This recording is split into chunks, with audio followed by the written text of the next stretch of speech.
बिछड़ते लम्हों में उसने मुझसे कहा था, देखो हमारी राहें जुदा जुदा हैं, मगर हमें एक दूसरे का ख्याल रखना है जिंदगी भर। किसी भी लम्हा उदासियों की फसील हायल न होने देना, हवा के हाथों पे लिखते रहना जुदाइयों के तमाम किस्से। कदम कदम पर जो पेश आए वो सानहे भी नजर में रखना।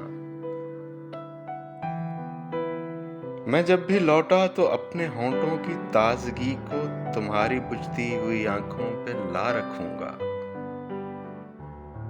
जो मेरी अपनी है सिर्फ मेरी। बिछड़ते लम्हे में उसने मुझसे न जाने क्या कुछ कहा सुना था।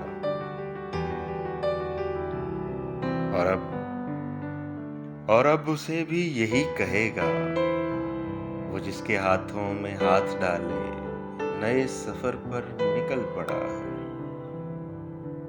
बिछड़ते लम्हों में उसने मुझसे कहा था, देखो हमारी राहें जुदा जुदा हैं।